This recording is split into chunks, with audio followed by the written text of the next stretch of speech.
Hey guys, this is third day of Sankranti అంటే కనుమ పండుగ రోజు. ఎవ్రీ ఇయర్ గోశాలలో కనుమ రోజు చాలా గ్రాండ్ గా సెలబ్రేషన్స్ ఉంటాయి. ఇంకా ఇక్కడ కల్చరల్ యాక్టివిటీస్, గోపూజ లాంటివి చేస్తారు. గోవులు అంటేనే కృష్ణుడు కాబట్టి ఇక్కడ వేణుగోపాల స్వామి టెంపుల్ కూడా. ఎవ్రీ ఇయర్ కనుమ రోజు మా ఫ్యామిలీతో ఇక్కడికి వచ్చేస్తాను నేను. టెంపుల్ దగ్గర డెకరేషన్స్ మాత్రం సూపర్ ఉన్నాయి. ఈ గోశాలలో ఆవులే కాదు, ఇంకా జింకలు, ఒంటెలు చాలా ఉన్నాయి.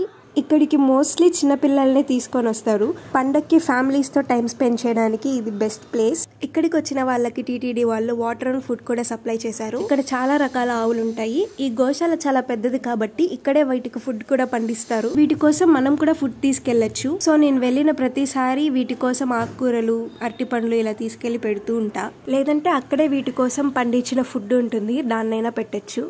ఇక్కడ ర్యాబిట్స్ కూడా ఉన్నాయి. ముందైతే వైట్ ర్యాబిట్స్ మాత్రమే ఉన్నాయి, ఇప్పుడు బ్లాక్ కూడా ఉన్నాయి. ర్యాబిట్స్ షెడ్ పక్కనే ఈ డక్స్ షెడ్ ఉంది. యాక్చువల్లీ ముందైతే పీకాక్స్ కూడా ఉండేవి. ఏమో మరి ఈసారి వచ్చినప్పుడు నాకు కనిపించలేదు. మనం బ్రహ్మోత్సవాల్లో గోవిందరాజుల స్వామి గుడి దగ్గర ఏనుగుల్ని చూస్తాం కదా, అవన్నీ కూడా ఇక్కడే ఉంటాయి.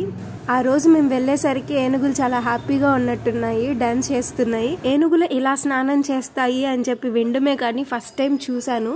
వీటికి ఒక పైప్ ఇచ్చేసారు. ఆ పైప్ లో నుంచి తొండంతో వాటర్ తీసుకొని నీట్ గా స్నానం చేస్తున్నాయి. ఒకసారి పైకి పోసుకోవా? వెరీ గుడ్, థ్యాంక్ యూ నా. ఓకే, మేమైతే చాలా బాగా ఎంజాయ్ చేసాం ఆ రోజు. So that's all for today. By.